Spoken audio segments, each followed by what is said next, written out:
So welcome back to the class. ఈరోజు మనము important current affair రీసెంట్గా ఏప్రిల్ 24ని మనము పంచాయత్ రాజ్ దినోత్సవంగా జరుపుకున్నాము, రైట్? సో దీనికి సంబంధించి ఫ్యూ ఇంపార్టెంట్ పాయింట్స్.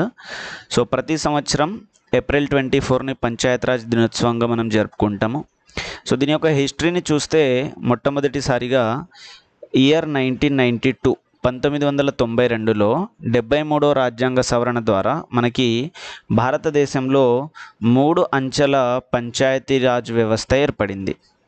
1992లో 73వ రాజ్యాంగ సవరణ ద్వారా 3 అంచెల పంచాయతీరాజ్ వ్యవస్థ ఏర్పడింది. సో దీన్ని మనము స్థానిక ప్రభుత్వాలు అని అంటాం. స్థానిక ప్రభుత్వాలు అని చెప్పేసి అంటాం. సో దీనికి సంబంధించిన బ్యాక్గ్రౌండ్ మనం ఒకసారి చూస్తే, అయితే 1992లో ఏర్పడ్డటువంటి 73వ రాజ్యాంగ సవరణ ద్వారా మనకి 3 అంచెల పంచాయతీరాజ్ వ్యవస్థ ఏర్పడింది. దీన్నే మనము గ్రామీణ స్థానిక ప్రభుత్వాలు అని చెప్పేసి అంటాం. దీన్నే గ్రామీణ స్థానిక ప్రభుత్వాలు అని అంటాం. ఎందుకనంటే ఇవి రూరల్ ఏరియాస్కి సంబంధించినటువంటి పరిపాలన అంశాలు కాబట్టి వీటిని మనము గ్రామీణ స్థానిక ప్రభుత్వాలు అని అంటాం.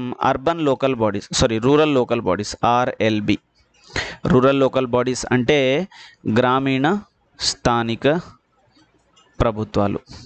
సో ఈ గ్రామీణ స్థానిక ప్రభుత్వాలు అనేది ఎప్పుడు ఏర్పడింది? 1992లో 73వ రాజ్యాంగ సవరణ ద్వారా ఏర్పడింది. సో అట్లా ఏర్పడిన తర్వాత దాని తర్వాత నెక్స్ట్ ఇయర్ 1993 ఏప్రిల్ 24 నాడు ఈ చట్టం అమలులోకి వచ్చింది. కాబట్టి పంచాయతీరాజ్ వ్యవస్థ అమలులోకి వచ్చినటువంటి ఆ రోజు ఏదైతే ఉందో దాన్ని మనము పంచాయతీరాజ్ దినోత్సవంగా జరుపుకోవడం జరుగుతుంది. సో మీకు ఆల్రెడీ తెలుసు, మీరు ఎప్పుడైతే 1992లో వచ్చినటువంటి స్థానిక ప్రభుత్వాల గురించి మాట్లాడతారో, స్థానిక ప్రభుత్వాల గురించి మాట్లాడినప్పుడు మీరు రూరల్ ఏరియాస్లో ఉన్నటువంటి స్థానిక ప్రభుత్వాలు మరియు అర్బన్ ఏరియాస్లో ఉన్నటువంటి స్థానిక ప్రభుత్వాల గురించి చదువుతారు.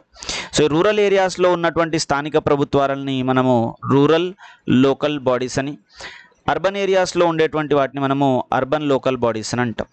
సో ఈ రూరల్ ఏరియాస్లో ఉన్నటువంటి స్థానిక ప్రభుత్వాలు మండల్ పరిషత్ అని, తర్వాత జిల్లా పరిషత్ అని అండ్ విలేజ్ పంచాయత్ లేదా గ్రామ పంచాయతీ అని చెప్పేసి 3 అంచెలుగా ఉంటుంది. ఓకే, సో మొదటిది అట్టడుగు స్థాయిన ఉండేది విలేజ్ పంచాయత్, అండ్ మిడిల్లో ఉండేది మండల్ పరిషత్, అండ్ ద టాప్ మోస్ట్ వచ్చేసి జిల్లా పరిషత్. సో ఈ 3 అంచెల పరిపాలన వ్యవస్థని రూరల్ లోకల్ బాడీస్, గ్రామీణ స్థానిక సంస్థలు కలిగి ఉంటే, ఈ అర్బన్ లోకల్ బాడీస్ జనాభాని బట్టి, దాని యొక్క నేచర్ని బట్టి వివిధ రకాలుగా ఉంటుంది. సో ఇవి టౌన్స్ అన్నమాట. ఇవి టౌన్స్. సో చిన్న టౌన్స్ అయితే వాటిని మనము మున్సిపాలిటీస్ అంటాం, పెద్ద టౌన్స్ అయితే మున్సిపల్ కార్పొరేషన్ అంటాం. తర్వాత మిలిటరీ పరిపాలనలో ఉన్నటువంటి టౌన్స్ని మనము క్యాంటోన్మెంట్ బోర్డ్స్ అంటాం. సో ఈ విధంగా వివిధ రకాలుగా అర్బన్ లోకల్ బాడీస్ ఉన్నాయన్నమాట. ఓకే, సో ఈ రెండు కూడా 1992లో మనకి రాజ్యాంగ సవరణ ద్వారా వచ్చినవి. సో ఈ రూరల్ లోకల్ బాడీస్కి సంబంధించి 73వ రాజ్యాంగ సవరణ 73rd constitutional amendment, urban local బాడీస్కి సంబంధించి 74వ రాజ్యాంగ సవరణ 74th కాన్స్టిట్యూషనల్ అమెండ్మెంట్. సో దీని ద్వారా ఏం చేసినారు అని అంటే, ఇంతకుముందు మన పరిపాలన వ్యవస్థని చూస్తే మనకు 1950లో రాజ్యాంగం అమలులోకి వచ్చినప్పుడు, ఓకే, సో 1949లో మనం రాసుకున్నటువంటి రాజ్యాంగం 1950లో అమల్లోకి వచ్చినప్పుడు ప్రజల కోసం లేదా ప్రజల యొక్క పరిపాలన కోసం 2 రకాల ప్రభుత్వాలు ఉండేవి. ఒకదాన్ని మనము కేంద్ర ప్రభుత్వము అని అంటాం, మరొక దాన్ని రాష్ట్ర ప్రభుత్వం అని అంటాం. ఒకదాన్ని కేంద్ర ప్రభుత్వం అని అంటాం, మరొక దాన్ని రాష్ట్ర ప్రభుత్వం అని అంటాం. ఇది 1950లో ఉన్నటువంటి స్టోరీ. సో మనకి 1992లో 2 రాజ్యాంగ సవరణలు వచ్చినవి. ఒకటి 73వ రాజ్యాంగ సవరణ, మరొకటి 74వ రాజ్యాంగ సవరణ.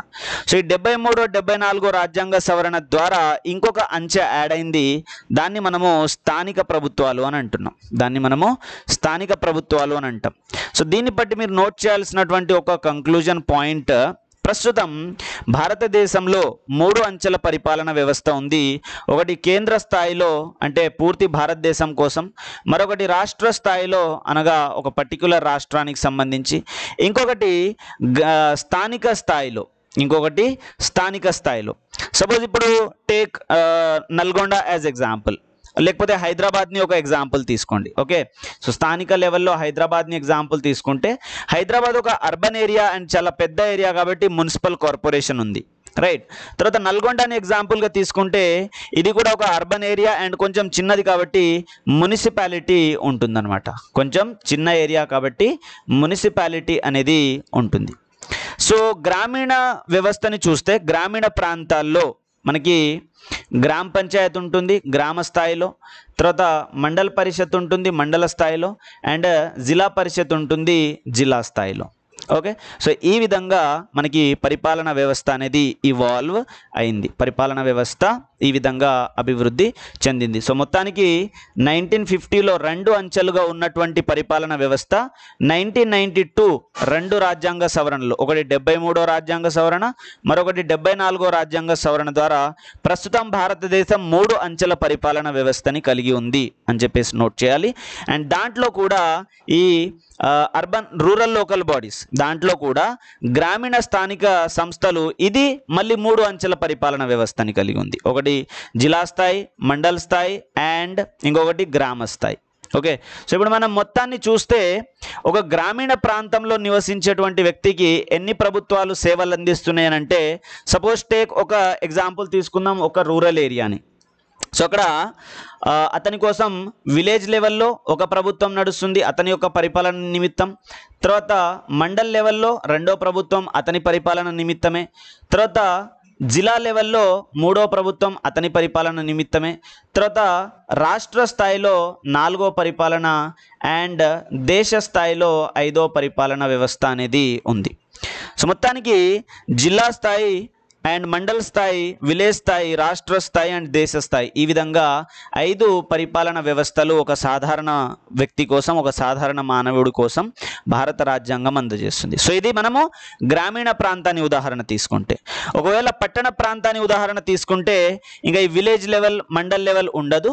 సో మనం జిల్లా లెవెల్ దాన్ని కంపేర్ చేసుకుంటాము మున్సిపాలిటీస్ తోటి.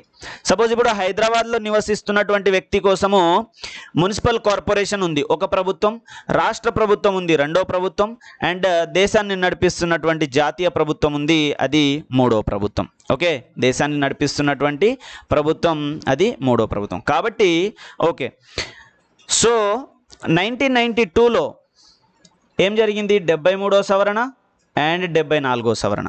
1992లో 73వ సవరణ 74వ సవరణ జరిగితే ఈ 73వ సవరణ 1993 ఏప్రిల్ 24 నాడు అమలుకు వచ్చింది.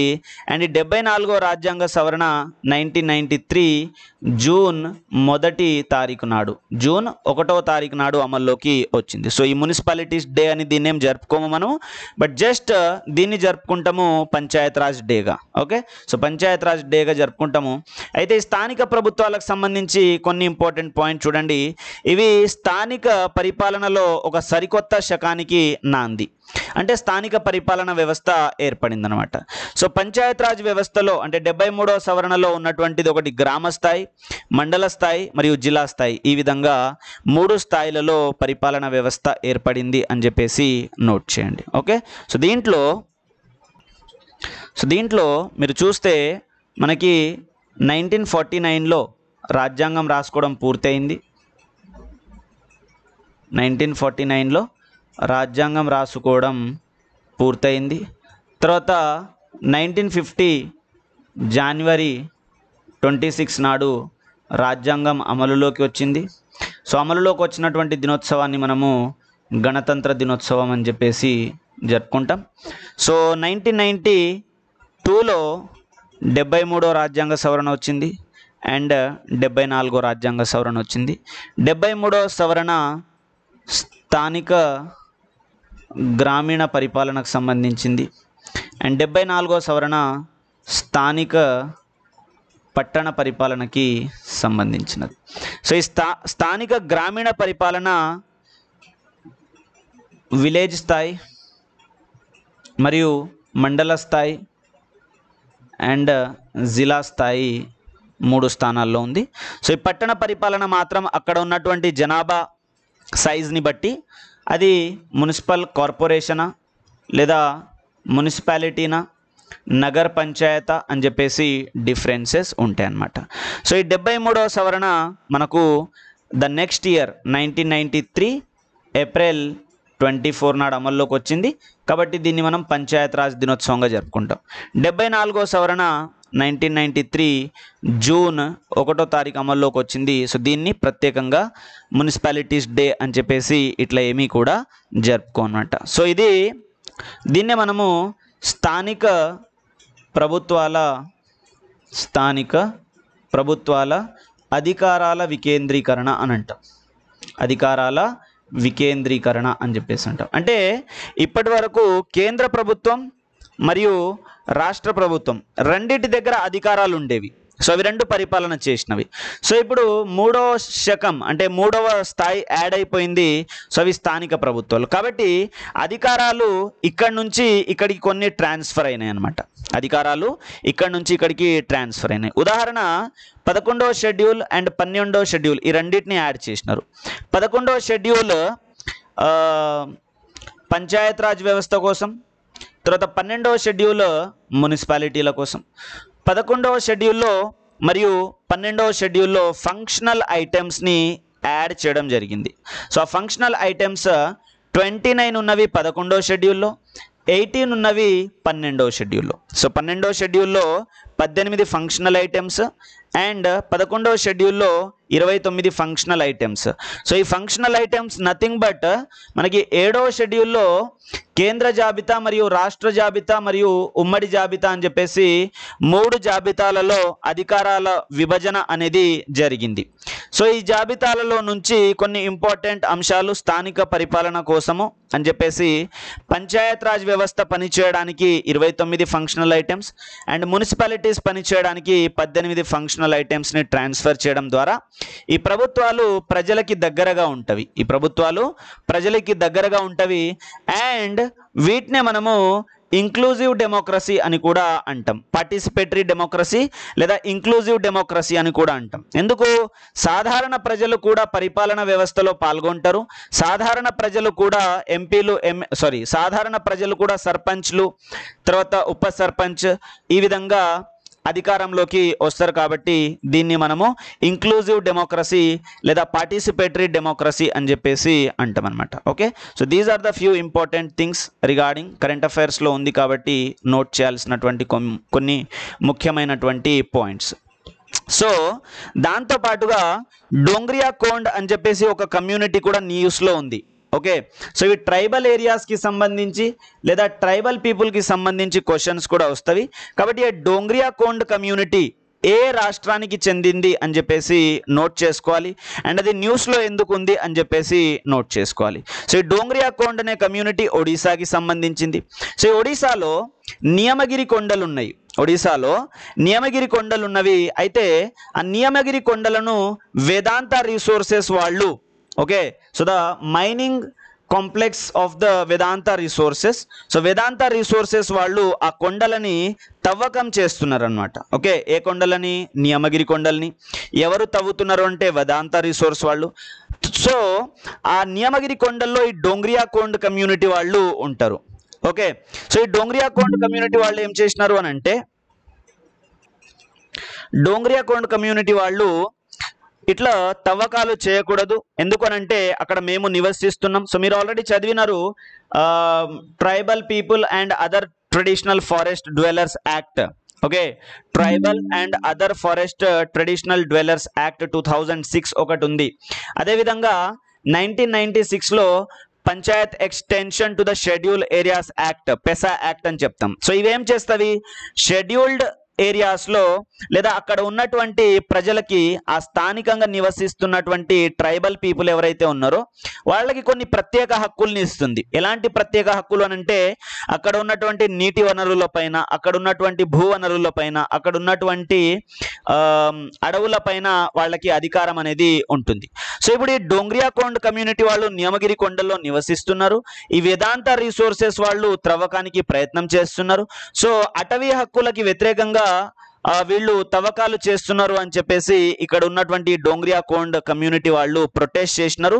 అండ్ ప్రొటెస్ట్ చేయడం వల్ల వాళ్ళు విజయవంతంగా ఆపగలిగినారు ఆ వేదాంత రిసోర్స్ కంపెనీని.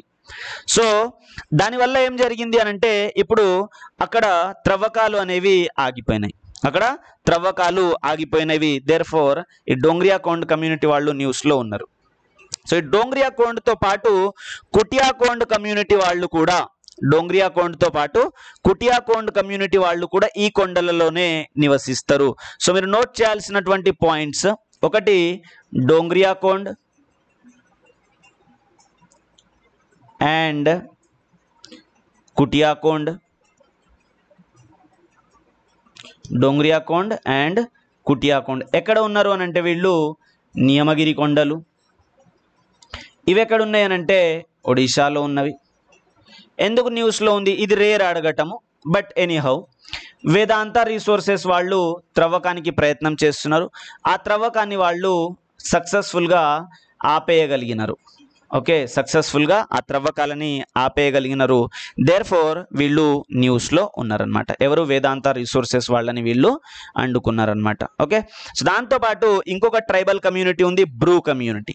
సో ఈ బ్రూ కమ్యూనిటీ వాళ్ళ ప్రత్యేకత ఏంటి అని అంటే, సో ఇప్పటి వరకు వీళ్ళు ఎలక్షన్స్లో పార్టిసిపేట్ చేయలేదు. బ్రూ కమ్యూనిటీ వాళ్ళు ఎలక్షన్స్లో ఓటింగ్లో పార్టిసిపేట్ చేయలేదు. సో మొట్టమొదటిసారి 2024లో లోక్సభ ఎన్నికల్లో వీళ్ళు పార్టిసిపేట్ చేసినారు. సో ఎక్కడ పార్టిసిపేట్ చేసినారు అంటే త్రిపురలో. ఓకే, సో త్రిపురలో వీళ్ళు పార్టిసిపేట్ చేయటము జరిగిందనమాట. దేర్ఫోర్ బ్రూ కమ్యూనిటీ వాళ్ళు న్యూస్లో ఉన్నారు. సో వీళ్ళ ప్రత్యేకత ఏంటి, ఎందుకు న్యూస్లో ఉంది అని అంటే మొట్టమొదటిసారిగా లోక్సభ ఎన్నికల్లో వీళ్ళు పాల్గొన్నారు. సో ఇప్పటి వరకు మనకి జనరల్ ఎలక్షన్స్ 1952లో జరిగినవి, బట్ అప్పటి నుంచి ఇప్పటి వరకు వీళ్ళు లోక్సభ ఎలక్షన్స్లో పార్టిసిపేట్ చేయలేదు. బట్ ఇప్పుడు వీళ్ళు 2024లో తొలిసారిగా లోక్సభలో ఓటింగ్లో పాల్గొన్నారు. సో ఎక్కడ పాల్గొన్నారు వీళ్ళు అని అంటే త్రిపురలో. సో త్రిపుర నుండి లోక్సభ ఎన్నికల్లో పాల్గొన్నారు బ్రూ సంఘం వాళ్ళు లేదా బ్రూ కమ్యూనిటీ వాళ్ళు. సో వీళ్ళు ఎక్కడెక్కడ నివసిస్తారు అని అంటే త్రిపురలో నివసిస్తారు, మిజోరాంలో నివసిస్తారు, అస్సాంలో, ఈ 3 ఏరియాస్లో నివసిస్తారు. అండ్ వీళ్ళు ఓటు వేసింది మాత్రం త్రిపుర నుండి అని చెప్పేసి గుర్తుపెట్టుకోవాలి. ఓకే, సో వీళ్ళు నివాసం అంటే బ్రూ కమ్యూనిటీ స్ప్రెడ్ అయింది మాత్రం త్రిపుర, మిజోరాం, అస్సాం 3 ఏరియాస్లో స్ప్రెడ్ అయినారు. బట్ ఫస్ట్ టైము వీళ్ళు ఓటింగ్ వేసింది ఇన్ని సంవత్సరాల తర్వాత, అంటే మనకి రాజ్యాంగం అమల్లోకి వచ్చినప్పటి నుంచి వీళ్ళు ఓటింగ్లో పాల్గొనలేదు. ఇప్పుడు పాల్గొన్నారు. ఎక్కడి నుంచి పాల్గొన్నారు అని అంటే త్రిపుర నుంచి పాల్గొన్నారు. ఎవరు అంటే బ్రూ కమ్యూనిటీ వాళ్ళు అని చెప్పేసి గుర్తుపెట్టుకోవాలి. సో ఈ బ్రూ కమ్యూనిటీ వాళ్ళు త్రిపురలో పర్టికులర్లీ వల్నరబుల్ ట్రైబల్ గ్రూప్స్ అని చెప్పేసి అంటాం. అంటే ప్రత్యేకంగా హాని కలిగినటువంటి గిరిజన సమూహాలు అని అంటాం. సో ప్రస్తుతం భారతదేశంలో 75 పీవీటీజీలు ఉన్నాయన్నమాట. భారతదేశంలో ప్రస్తుతం 75 పీవీటీజీ కమ్యూనిటీలు ఉన్నవి. సో ఇది త్రిపుర నుంచి బ్రూ సంఘం తొలిసారిగా లోక్సభ ఎన్నికల్లో పార్టిసిపేట్ చేసినారు అని చెప్పేసి నోట్ చేసుకోవాలి. ఓకే, సో బ్రూ సంఘం త్రిపుర నుంచి పాల్గొనింది. వార్తల్లో ఎందుకు ఉంది అని అంటే ఇది తొలిసారిగా ఓటింగ్లో పాల్గొంది కాబట్టి. ఓకే, తర్వాత డోంగ్రియాకోండ్ ఎక్కడి నుంచి? ఒడిశా నుంచి. ఇది వార్తల్లో ఎందుకు ఉంది అని అంటే నియమగిరి కొండలు. సో ఇవి 3 కూడా important news items regarding the current affairs. So current అఫైర్స్లో ఉన్నటువంటి 3 ముఖ్యమైనటువంటి విషయాలు, ఒకటి డోంగ్రియాకోండ్ కమ్యూనిటీ.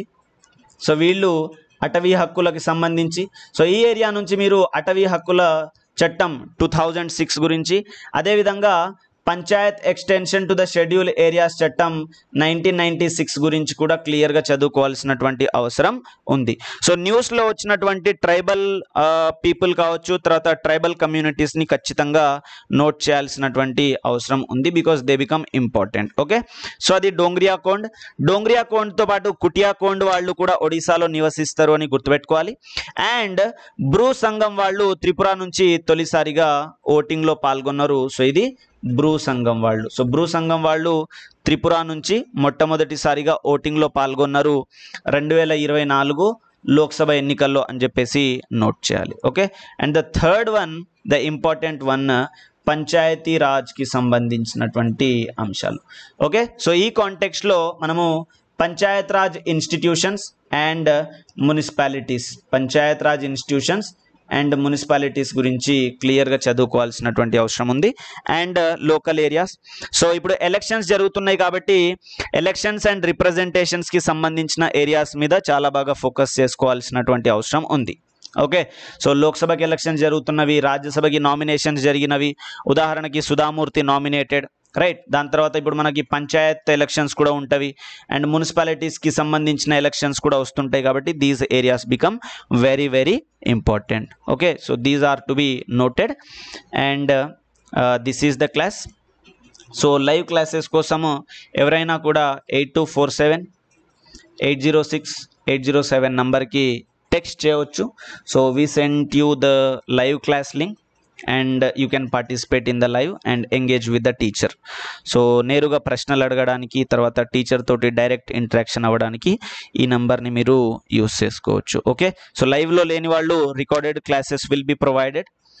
సో ఈ recorded classes wisdom way academy of excellence దాంట్లో పోస్ట్ చేస్తవి. Wisdom way academy of excellence అని చెప్పేసి యూట్యూబ్ ఛానల్. సో దాంట్లో మీరు దీన్ని ఫైండ్ చేయవచ్చు. Okay, so thank you, by by. See you in the tomorrow's class and have a very very good time ahead. All the best.